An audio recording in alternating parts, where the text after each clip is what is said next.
Awesome.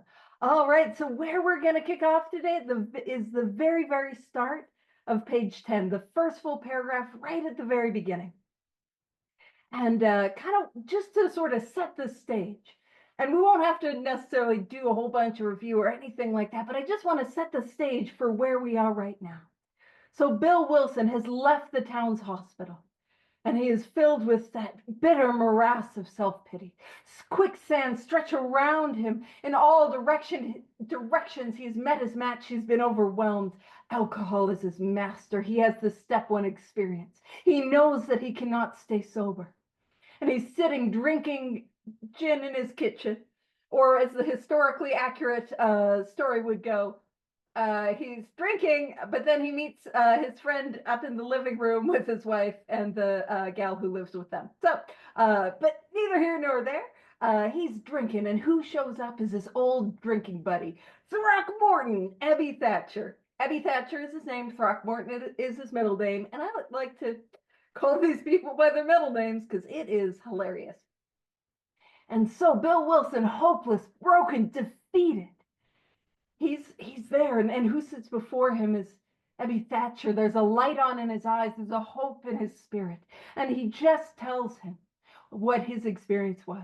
He tells him that he has found a solution, and for our purposes, I won't go through the whole history, but for our purposes, the solution is a spiritual awakening. And he told him the program of action that he took to achieve that spiritual awakening, which for our purposes later became the 12 steps. And so we see Bill Wilson, very top of page 10. He's like, I was shocked, but interested. Certainly I had to be, for I was hopeless. So the hopelessness of step one leads us to have that openness in step two. And that's what we're going to see today as we dive in. We're going to see Bill Wilson wrestle with the second step. We're going to see him open and close and open and close and see him fight with this thing. And I'm sure that nobody can relate to that. I'm sure you all came to the rooms of 12 step and saw that little G word, on the Zoom screen or on the wall. And you're like, I got no issues with God. A power greater than myself, that doesn't bother me in the slightest. Off I go, ready to write inventory to lose, So what we're going to see is that our experience is not different than Bill's, which is to say the wrestling, the fighting, not sure about this whole thing. So he talked for hours.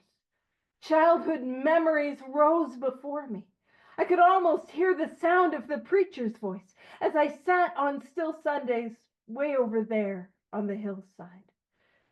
And I want to point something out. It's still Sundays. He's not sitting in the church. He's sitting outside of the church. You know what I'm saying? That's where he's hanging out, outside of the church. And it says there was the proffered temperance pledge I never signed. And a proffered temperance pledge is what that is. It's like, yeah, it means accepted. Thank you, Rob. I was like, where did Rob go? Come back. But if you guys remember, some of you guys might have grown up in the DARE era, where it was like DARE, where we're not going to we sign a little pledge to not take drugs or alcohol. Anyone grow up with that? Yeah. How'd that work out? Not great if you're hanging out with me, guys. And that was like Bill, right? The proffered temperance pledge, to temperance, which is to say not drink alcohol. He didn't even bother signing it. He didn't bother to impress. I think the DARE had a lion. Was it Leo the lion? I don't know. I was too young for DARE, but I was also out of a little too old for the Jonas Brothers. But when some of you who are just joining, you're like, what is she talking about? The Jonas Brothers? Some of you who are younger than me would remember the Jonas Brothers. And there was that thing where they would have like an abstinence ring. They'd wear like a ring on their finger. And they're like, we're not going to have any inappropriate touching before marriage. That's what that means. And we know how well that sort of thing worked too, for people like us. And so that's what Bill said. He never signed the pledge to say he was going to drink.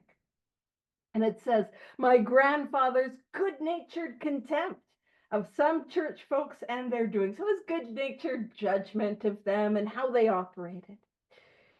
his insistence that the spheres really had their music, but his denial of the preacher's right to tell him how he must listen. And so, what that metaphor means is that belief that the spheres had their music, that belief that there must be a rhythm and an order to the grand universe. But he's not listening to those small town preachers. He's not interested in that. He's not interested in their brand of religion. And very literally, the spheres had their music. It was this theory that the planets, as they rotate in orbit on their axis and around the sun, they make an audible noise. And that was the theory, and that was the belief. And that's true.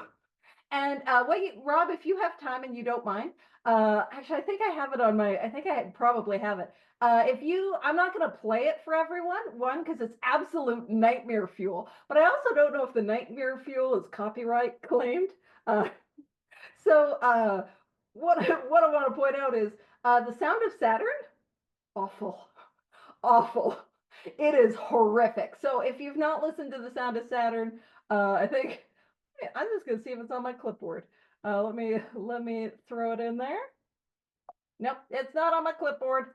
Rob will have to look it up. And then if you, I know, we're past Halloween, we're past the spooky season, but if you want to give yourself a fright on this, November night, you just crank the sound of Saturn and have a lovely evening. Ooh.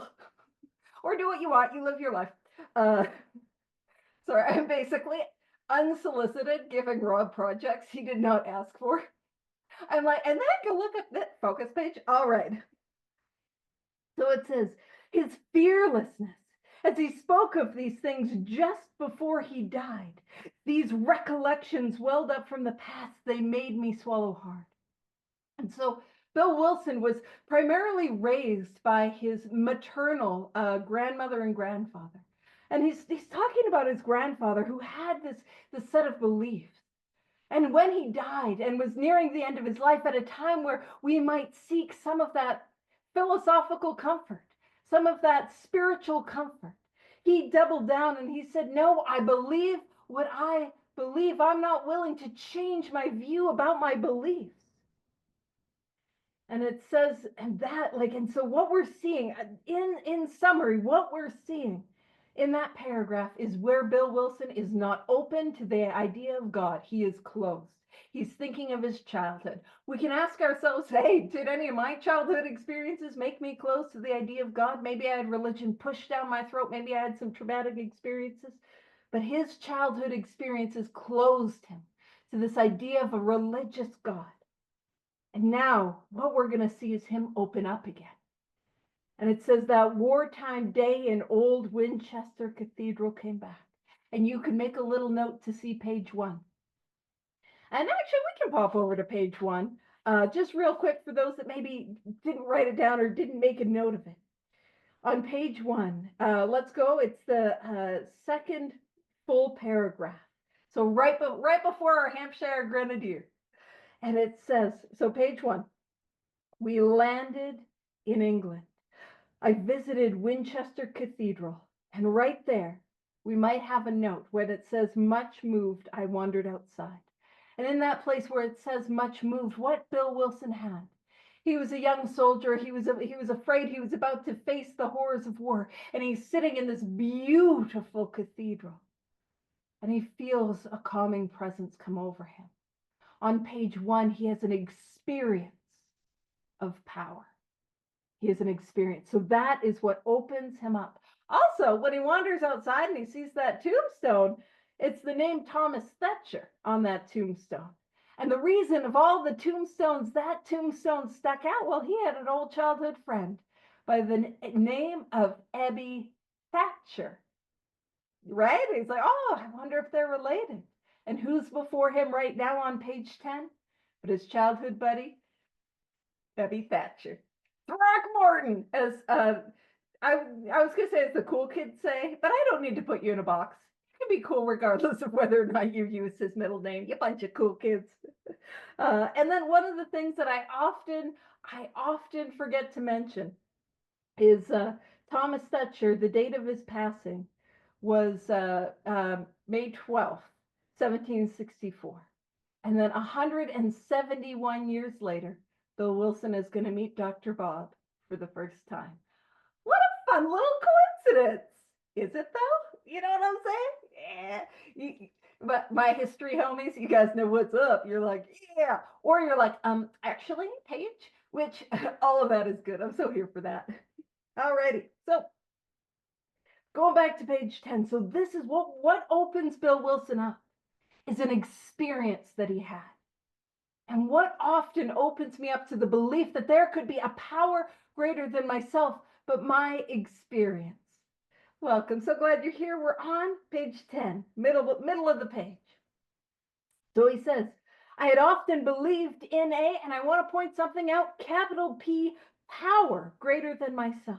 And the reason I'm pointing this out is when we see not every single capitalization, but more often than not, when we see a word, especially one like power that is capitalized, that is a synonym, a word that means the same as another word. So that is a synonym for God. Or if you're here today and you're like, I don't like that word God, great. You don't have to. You can use the word power. That's what we're saying. We're saying a word that points to the same thing. And so I'm gonna point out all these capitalizations as we go, and there's a whole bunch of them, and we agnostics when we get there. So I'd often believed in a capital P power greater than myself. I'd often pondered these things. I was not an atheist. Few people really are. For that means blind faith. What an interesting idea is that to be an atheist requires faith, faith that there could not be a power. So it says few people really are, for that means blind faith in the strange proposition that this universe originated in a cipher and aimlessly rushes nowhere. So it's this idea that the universe was created just in this amorphous vacuum of nothingness and goes towards nothing and is pointless and meaningless. And he says, my intellectual hero. Yes, cipher, meaningless, empty. Yeah. Sometimes it's nice when I say words and then Rob puts it in the definition. Not because, well, it is helpful, but the reason I get jazzed about it, I'm like, look, I was right. I used the right word. Look at me. Sometimes I'm as surprised as you are. Alrighty. And Rob is my fact checker. Alrighty. So it says, my intellectual heroes. Anyone here can't come here as an intellectual? You know, focused on science, focused on, right? An intellectual heroes, my intellectual heroes, the chemists, the astronomers, even the evolutionists, suggested vast laws and forces at work. Despite contrary indications, so despite where I seem closed, I had little doubt that a mighty purpose and rhythm underlay all. So what is he open to? That's what's important to see. What is he close to? We can see he's close to this idea of this specific organized religion, but what is he open to? He's open to, and if you listen to talks of Bill Wilson, his recorded talks, he'll tell you he was open to the God of science. He was open to that there might be something beneath what he can see. And he's going to talk about when he's talking about astronomers, evolutionists, chemists, these people that are able to use science and are able to replicate experiments and to get results. And he's like, and he goes on to say, how could there be so much precise and immutable law and no intelligence? How can gravity be a thing? How can, the plants tend to grow based on the Fibonacci number sequence so that the leaves do not shadow and crowd each other out. How could there be that and nothing beneath that? How could there be law and no intelligence? I simply had to believe in a capital S, capital U, spirit of the universe, who knew neither time nor limitation. But that was as far as I'd gone. Now, if we were sponsoring Bill, which some of you are like, girl, the hubris, could you dial that down? Little Miss does too many big book studies and she thinks she could sponsor the co-founder. I promise you I can't. But if we were sponsoring Bill in this moment, what I want you to know is we could assure him that he is on his way. That belief is enough, but he's still wrestling. And so that's where he's open. He's believing that there could be a power beneath the universe. that allows the world and the universe to function as it is. That's what he's open to. And that is more than enough. I'm going to emphasize this as we continue on. But the step two is not the finish line. I don't have a spiritual awakening at step two. Fitzmayo did, but he's pretty cool. Most of us don't have a spiritual awakening at the second step. We're just believing that one is possible. We'll get there. So he's open. And now we're going to see him close right up again. With ministers and the world's religion, I parted right there. So that's what he's not open to, not open to organized religion. When they talked of a God who is personal to me, who is love, superhuman strength, and direction, I became irritated, and my mind snapped shut against such a theory. And how often, when we hear, or maybe we've been this person, we've shared this in the rooms, that idea, I can't believe in God. What if you expect me to believe in a bearded guy in the sky, and we equate God with Santa Claus? You know, this idea that if I am good, I will get good, and if I am bad, I will be punished. That sort of idea. And that's sort of the vision that we have of, yeah, the bearded guy in the sky who's judging me. You know what I'm saying? But that's so not the case for so many of us. By the way, if that is your vision of God, great, wonderful. That's more than enough to start. Do you know what I'm saying? Step two, it's easy peasy lemon squeezy. But it doesn't feel like it. It feels like it's difficult, lemon difficult. I promise you, if you haven't done the second step yet, you're like, oh, that's difficult. I'm with you. Me too. I overcomplicated it. Alcoholic? A drug addict? Overcomplicating things? Well, I never. What a shock. Anywho. And so we're going to see him close right out. And he says, to Christ, because keep in mind, the Oxford group, they were religious. They were Christian in nature. So to Christ, I conceded the certainty of a great man, not too closely followed by those who claimed him. And I don't know if you guys can relate to this. If you can see what Bill Wilson is doing in this moment, he is judging from the gutter. You know what I'm saying? Just lying in the gutter, hopeless, degraded, at the end of himself, and he's like, not too closely followed by you guys, judging those Christians, you know. And I know you lovely, lovely, wonderful people who come to the New Light Big Book Study, love you, would never do that. I could never relate to that idea of coming to a meeting and seeing those stupid, happy jerks that are always talking about God and the 12 steps. Blah, you know, oh, they just think they're better than everyone. I know you guys have never done that. I did, though. That's what I thought. They thought they were better than me. No, it turns out they just don't hate themselves with an unparalleled vitriol. That's just how I naturally operate without a power greater than myself working in my life. Radiate self-hatred. It's, ooh, it's bad. It's like, ooh, you don't want to get too close to me. It's, oh, you can feel it, you know? At least that's been my experience. Also, I had a sponsee for a long time, actually, who had a very low page tolerance. And I remember her coming to a study that I was doing, and she's like, oh, why is it always like God and steps with you? Are we so happy? It's a bit much. And I'm like, I would have been annoyed by me too. You know what I'm saying? I would. Also, I've been tying this in lately. If you are annoyed by me, fair play. Fair play, fair enough. Honestly, I get it. But what I will say, based on my experience, is that is a direct correlation to my spiritual condition. So I will gently suggest that if you're annoyed by me, that might be a you problem, not a me problem. But I'll help you inventory me. You know what I'm saying? We'll do some columns. I'm still wearing the hoodie. It doesn't smell bad yet. Inventory behooves me. It'll smell real bad in a couple days, but this is virtual. Y'all can't smell me. It's fine. Anywho, all right. And it says, his moral teaching, most excellent. For myself, I adopted those parts which seemed convenient and not too difficult. The rest I disregarded.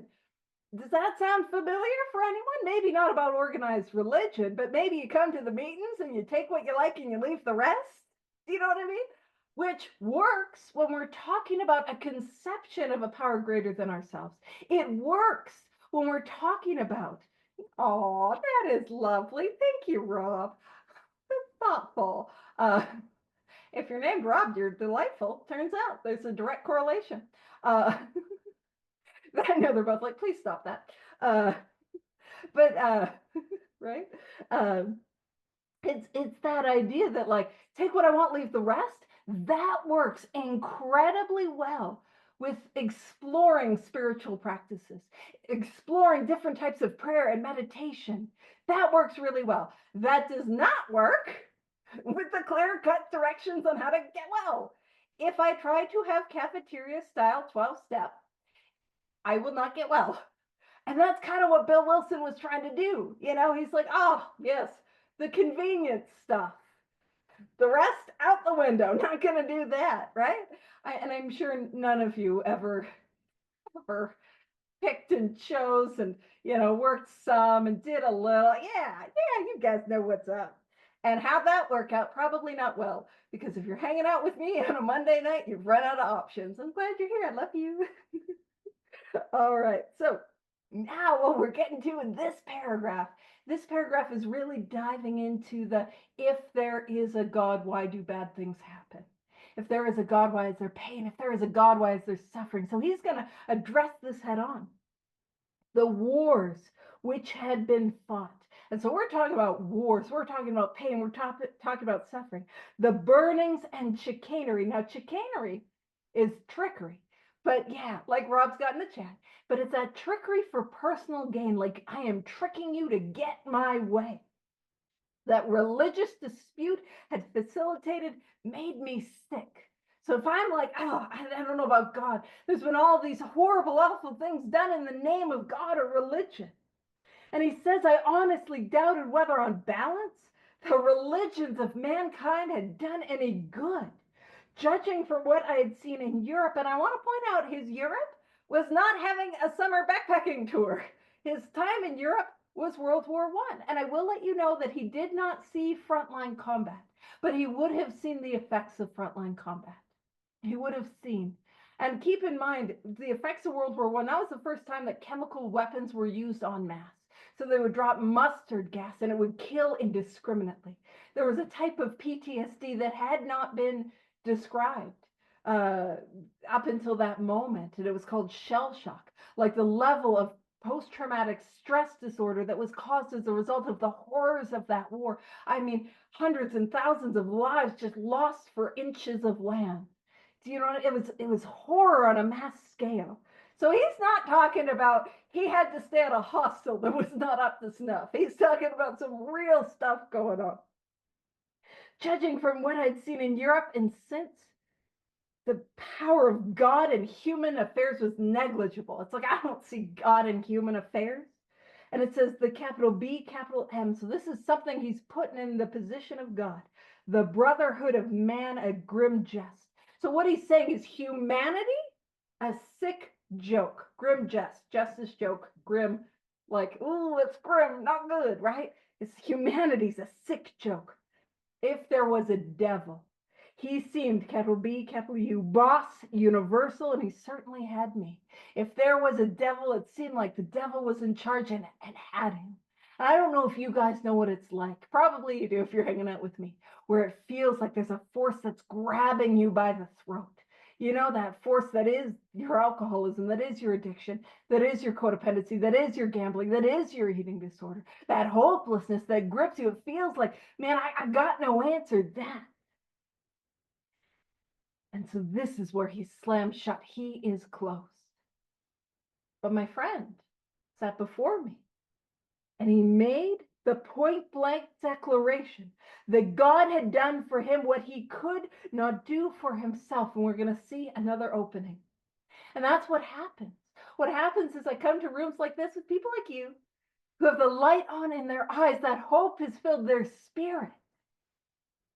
And you tell me that a power beyond yourself has made that possible. You tell me a spiritual awakening has allowed you to live sober and happy at the same time. And that's what begins to open Bill Wilson up. And it says his human will had failed. Willpower is not sufficient against the illness that brings me to this study. Doctors had pronounced him incurable, hopeless. His human willpower did not work. He's diagnosed hopeless. Society was about to lock him up. He was looking at 6 months. 6 months. Like myself, he had admitted complete defeat.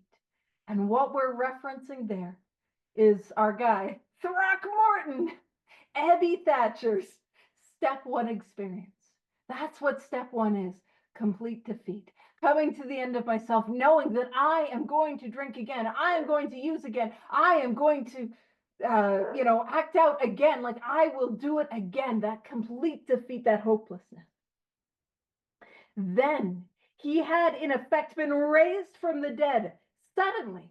And I'm going to emphasize suddenly, because suddenly means it does not take long to get well. Suddenly means I don't have to wait.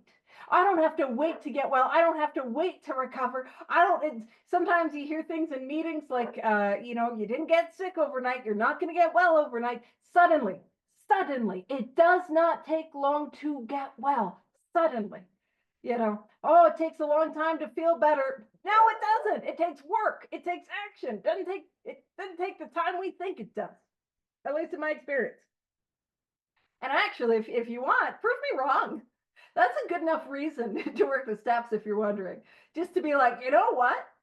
I'm going to work the steps very quick, very thorough. I'm going to, do my darndest. I'm going to make all my amends. I'm going to pray on a daily basis, meditate, continue to take inventory, live in those disciplines. I'm going to go help others, and I'm going to tell Paige I'm miserable. Please do. Like, if that is your motivation, I promise it's good enough. You can see I'll do anything to get people to, codependent. But he had been suddenly taken from the scrap heap to a level of life better than the best he had ever known. Level of life means way of life. This is not a set it and forget it program. And what I want to point out is what we are talking about is a sneaky description of the spiritual awakening. Raised from the dead, a living death, a spiritual death, but he was going to physically die of this thing. And taken to a level of life better than the best he had ever known. That's what's on offer. That's a spiritual awakening. And it says, had this power originated in him. So had the power started, to originate is to start. The power is going to flow through him, obviously, because there's a light on in his eyes. There's a glow in his spirit. It's coming through him for sure, but it does not start with him. What I'm trying to emphasize is it is not willpower. So had this power originated in him? Obviously, it had not. There had been no more power in him as in originating from than there was in me at that minute, and that was none at all. Bill Wilson is drinking. And we got our guy, Throckmorton, Abby Thatcher, 2 months sober and recovered. Light is on, hope in his eyes. He's a radically different person. And what he's saying is the power that Bill Wilson has, which is none, because Bill Wilson cannot stay sober.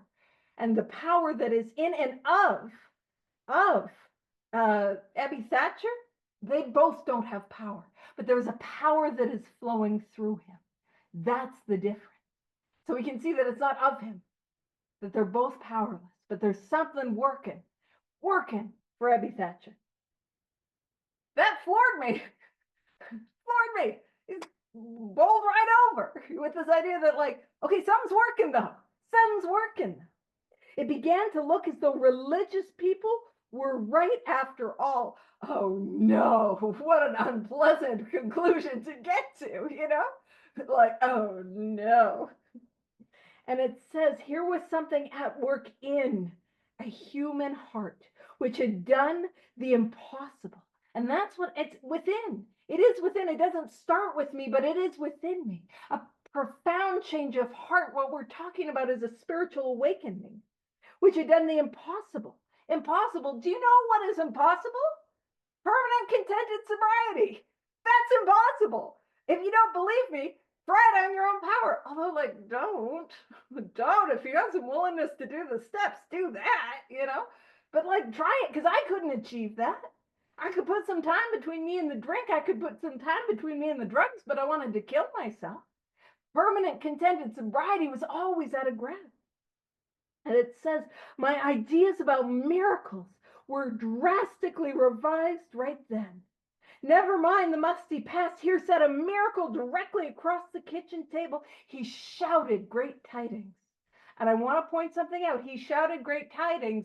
That is not literal in the sense that he did no ranting.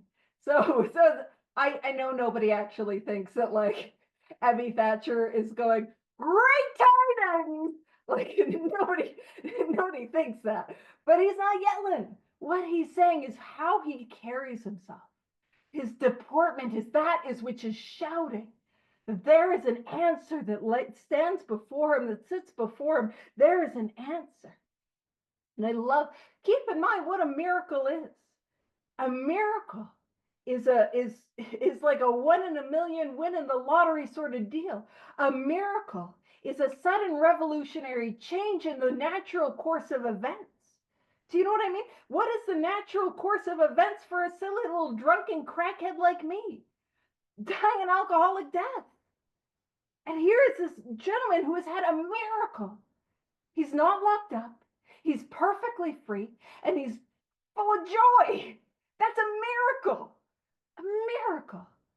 So, never mind the musty past. Here sat a miracle directly across the kitchen table. He shouted great tidings. I saw that my friend was much more than inwardly reorganized. He was on different footing. His roots grasped new soil.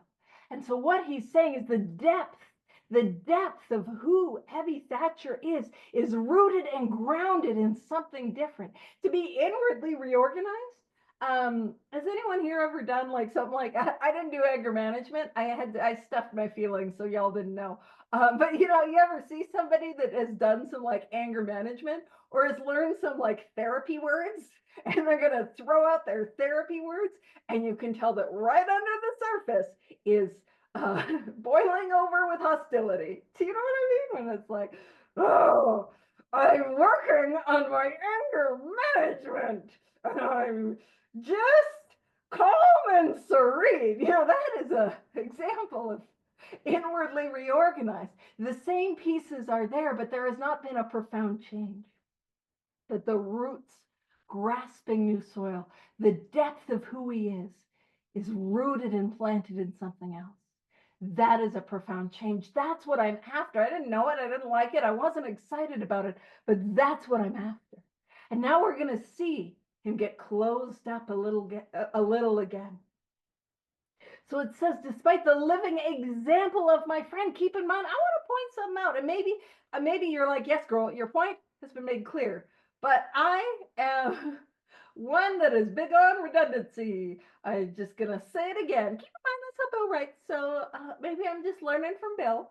But I want to emphasize, Abby Thatcher is not demanding he take action. Abby Thatcher is demonstrating the power of the 12 steps, the power of God flowing through him. That is what is beginning. So Bill's experience and his demonstration is what is opening him up to the idea that there could be a power beyond himself. I am now called to be that demonstration in the lives of others. I am called to be that demonstration, to be a living example of these 12 steps, a living example of this power. And everywhere that I go, that's what I'm called to do. I'm not saying that's what you're called to do, but I hear that only the cool kids are living examples of the spiritual awakening and the 12 steps. Ooh. So I don't know why.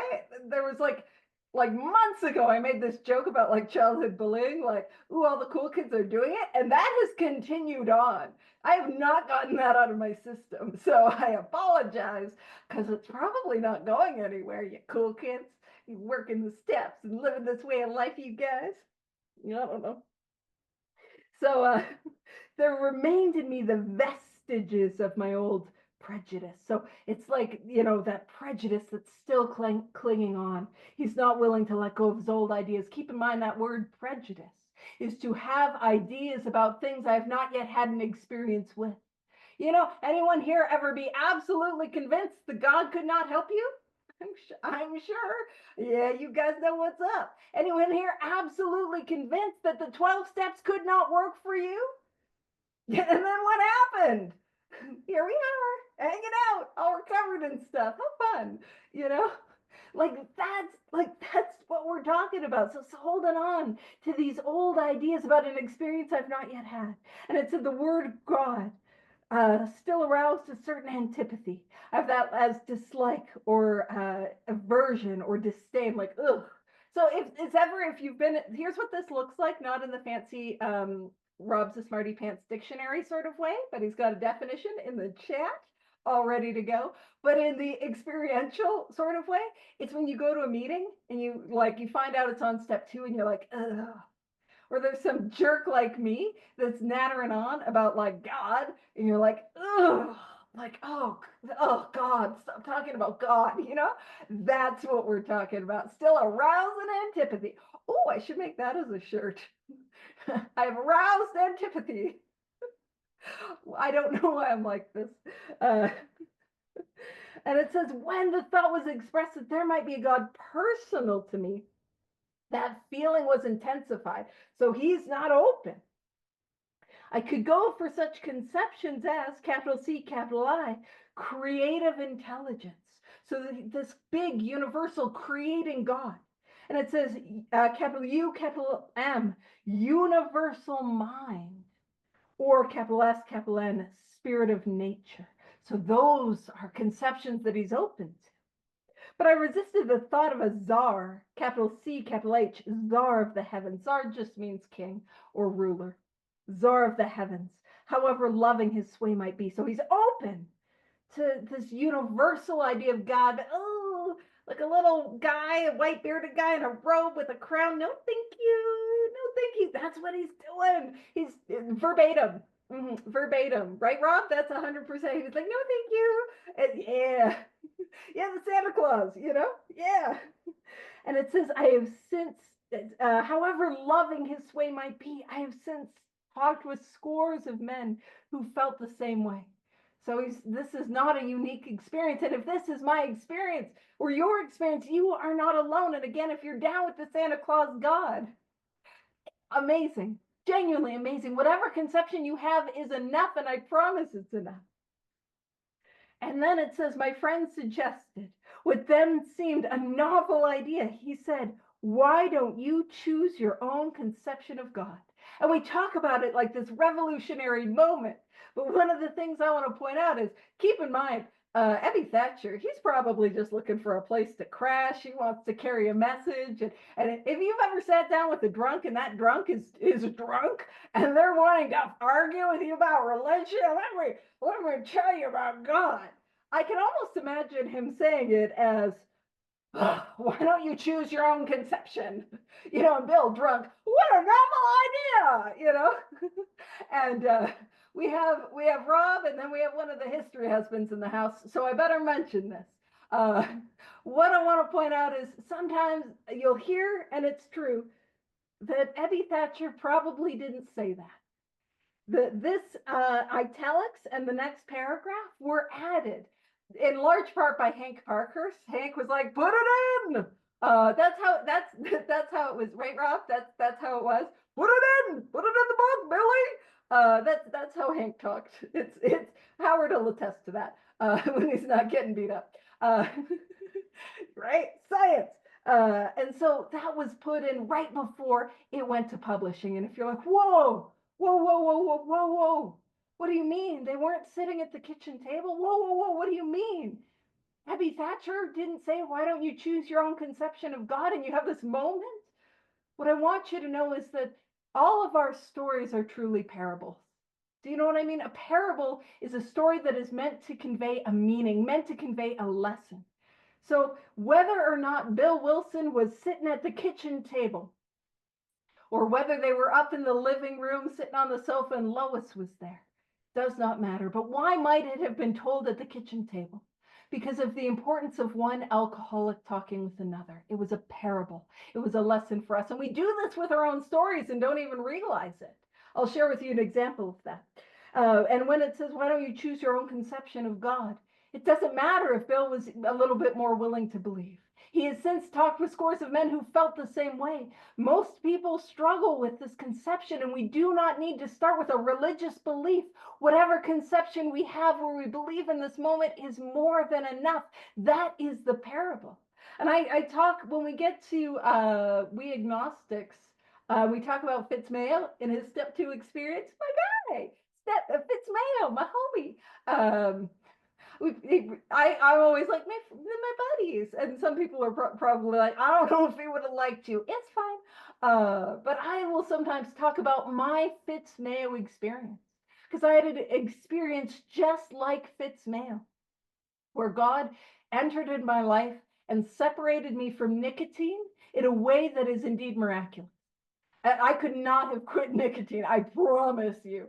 If God had not intervened, you wouldn't know what I looked like, because it would be a haze of smoke because I was vaping. You wouldn't know me.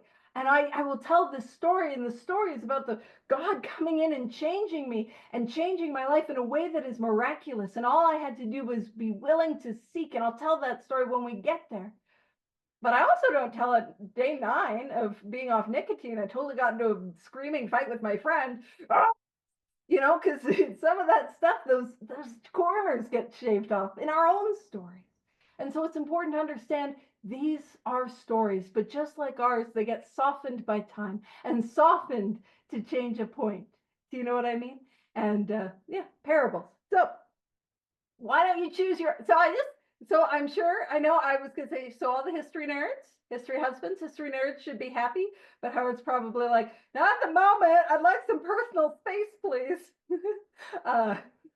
Alrighty, so that statement hit me hard. And that idea, why don't you choose your own conception of God? That statement hit me hard. It melted the icy intellectual mountain in whose shadow I had lived and shivered many years. I am held back by what I think I believe. And he's living in the darkness of this mountain based on his thoughts. And it says, I stood in the sunlight at last. And all I need to do is be willing. That is all that is asked of me. Now, in this next paragraph, what you can do is, if you're writing in your book, you can make a little note that this is going to be Bill Wilson's step 2. We're going to see Bill Wilson take the second step. And it says, it was only a matter of being willing to believe in a power greater than myself. Nothing more was required of me to make my beginning. See, step 2 is the beginning. It is the starting blocks. It is not the finish line. I do not need to have a spiritual experience in step 2. And step 2 is broken into 2 parts. Step 2, part 1, came to believe that a power greater than myself can restore me to sanity. In the italics right there, that is his step 2, part 1. He is willing to believe that there could be a power greater than himself. That's it. That's all he's got to believe. Step 2, part 1. Could there be a power greater than himself? He believes. He's got it. It's just that simple. And he says, I saw that growth could start from that point. See, step 2 is just about believing that there could be a power, but I've got to grow towards it. I've got to take action towards it. Spoilers, the actions of the rest of the steps. Upon a foundation of complete willingness. We don't talk about that a whole lot. Foundation of complete willingness. By the way, whenever we talk about willingness, I want to emphasize willingness does not need to look like, oh boy, can't wait to write inventory. Oh, I'd love to make amends. That's my favorite. I can't wait. Sponsoring? Why, yes. The sponsees are so kind and patient and reasonable, and they're always punctual and delightful. And they love getting suggestions that they've asked for. You know what I'm saying? I wasn't calling anyone out. That genuinely wasn't. I was gotta be careful when I'm talking about sponsees.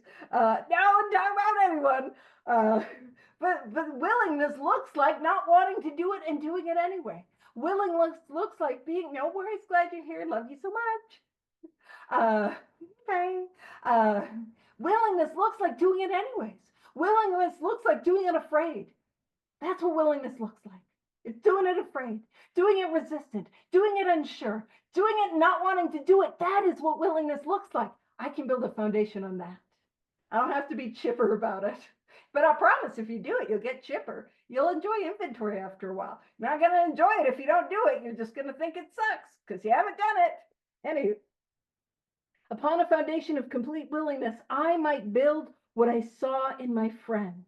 And what did he see in his friend? He saw the results of a spiritual awakening. And when he says, would I have it? Of course I would. That is step 2, part 2, because he's willing to believe that this power could relieve him of the mental obsession. He's willing to believe that this power could take him to a spiritual awakening. He's willing to believe that what his friend has, he could have as well.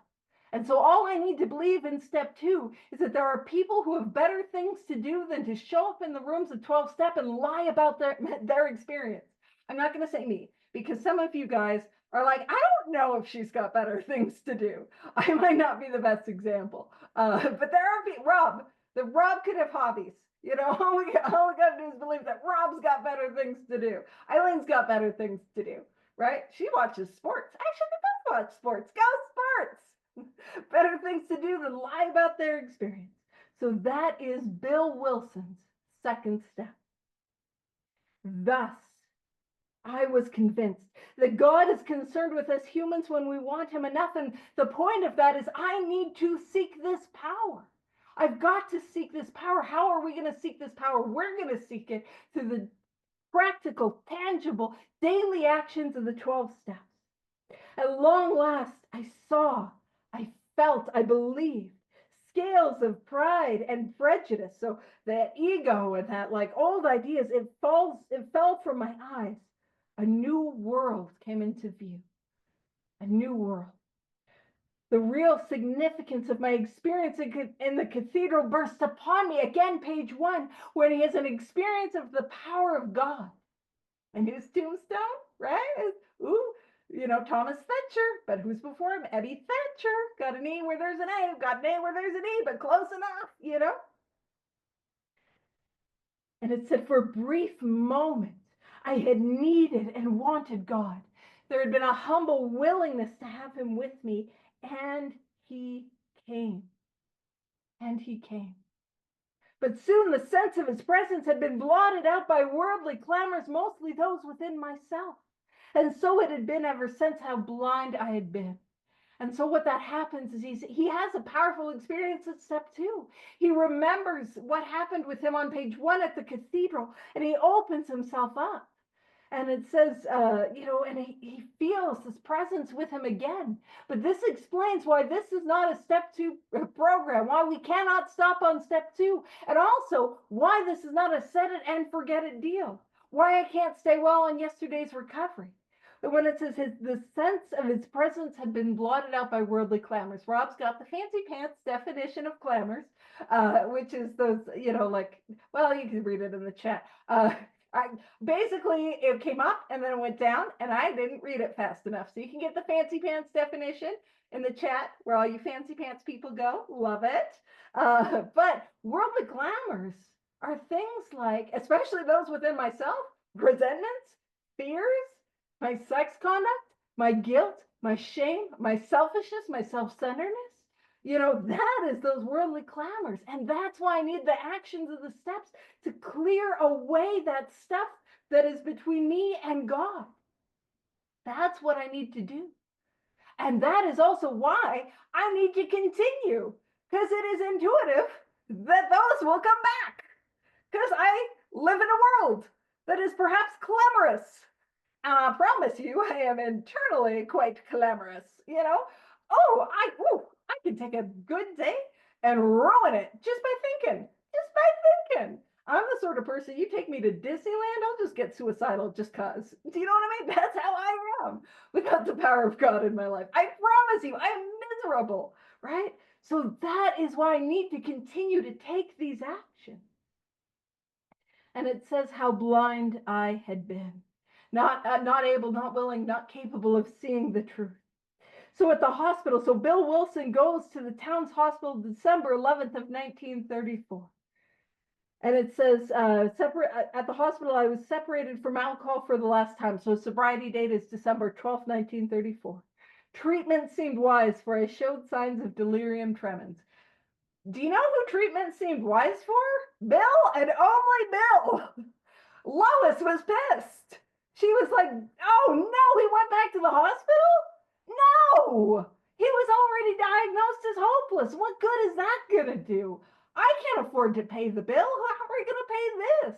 And Bill Wilson, he does now. I'm sure none of you guys would have ever showed up to detox in this way. But this is something that Bill did. I'm sure none of you can relate to. So he's like, okay, I got to check myself into the town's hospital. And so he goes and checks himself into the town's hospital. Now, he doesn't do it right away. Near the end of that bleak November is when he meets with our dear friend Throckmorton, Ebby Thatcher. And it's December 11th. So he continued to drink. See, I can't stay well in an old experience. I've got to continue to take the actions of these 12 steps. And so he has this moment of willingness where he's willing to go to the town's hospital and detox and get started on this. And so he does the only logical thing that one can do on their way to detox, which is go and get 2 bottles and starts drinking them on the subway. And he shows up to the town's hospital and he's like, Doctor, it's okay. I got it this time. And so, of course, like, oh, dear, you have. Let me get you to bed, you know? And that's a little closer to verbatim, honestly. I put some emphasis on some of it. I put some emphasis on the wrong syllable, but there we are. And so he shows up, and man, it's hopeless. But he goes through treatment scene wise where it showed signs of delirium tremens. He goes through the detox process. And now what we're going to see Bill Wilson do is take the actions that later became the 12 steps. It says, there I humbly offered myself to God as I then understood him. Now, what I've got is a 1930s dictionary, because I'm fun. And in my 1930s dictionary, one of the definitions of understand is to know through experience. So when we talk about the God of our understanding, we're talking about this power that I know through experience. And if you're like, I don't understand God, well, if I'm at the second step, that makes sense. I probably don't have much experience. The purpose of the 12 steps is to create and build that relationship, to build that experience, that spiritual experience. So there I humbly offered myself to God as I then understood him, to do with me as he would. I placed myself unreservedly under his care and direction. I admitted for the first time that of myself I was nothing, that without him I was lost. And from the start of that paragraph to lost period, you can make a little note that that is Bill Wilson's 3rd step. And if you're looking for sneaky little prayers, that is Bill Wilson's 3rd step. I call it this. Normal people don't. They have hobbies. But I call this the Bill Wilson 3rd step prayer. And how I say it every day. God, I humbly offer myself to you, to do with me as you would. I place myself unreservedly under your care and direction. I admit that of myself I am nothing, that without you I am lost. The Bill Dubs 3rd step prayer. This is great. So if you're looking for sneaky prayers, don't leave this meeting without it. And if I do well on time, probably not, we might get the second sneaky prayer on page 13. Let's find out. So that's step 3.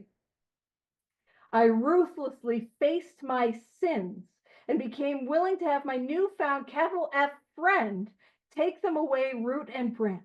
I've not had a drink since. My schoolmate visited me and I fully acquainted him with my problems and deficiencies. And right there is his steps 4 through 7. It's a little bit out of order, but essentially we see 4 through 7. And so when it says, I ruthlessly faced my sins, whenever we see the word sin, let's just think defect of character. Do you know what I mean? That's what we're talking about. Ruthlessly face the stuff inside of me that's blocking me from this power. That's what we're talking about. And I referenced that Rob and Eileen like sports. Well, if you like sports, there's an archery term. Sin in archery is simply to miss the mark. So we can have a look at times and places where we have missed the mark.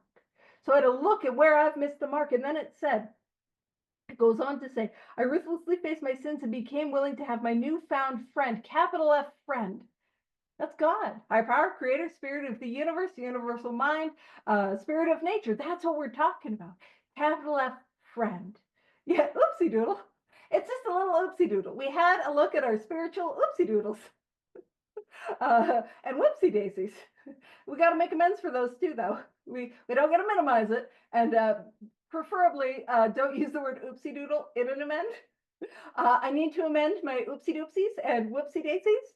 Let's just harms when we go to amends. We'll use harms instead. Or do what you want, unless I'm not your sponsor, unless I am, in which case, please don't. All right, so friend, take them away. So God, I want to point something out. It is God that does the removing. God takes them away. God is removing from me these defects of character. And it says a root and branch. And that is the second plant-based metaphor on as many pages. Root and branch. So when his roots are grass new soil, that's the depth of who he is. Root is the depth of us, and branch is the outwardmost part. So take away the defects, root and branch, all of them in their totality. The result of that is sobriety, permanent sobriety. He's got to keep doing it. We're going to see. He's got to keep doing it or he won't get it. And then when it says my schoolmate visited me, that's our homeboy, Throckmorton, Ebby Thatcher. And I fully acquainted him with my problems and deficiencies. That's like a fifth step. Now we're right at the hour, so I'm going to finish this paragraph, but we're going to review this when we kick off next week. It said we made a list of people I had hurt or toward whom I felt resentment. I expressed my entire willingness to approach these individuals admitting my wrong. Never was I to be critical of them. And so that is his step 8. And it says, I was to write all such matters to the utmost of my ability. When he goes out and does that, that is his step 9. Next week, we're going to do some review and we're going to dive into step 11.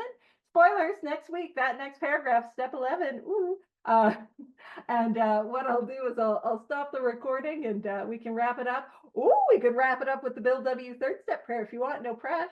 I'll stop the recording.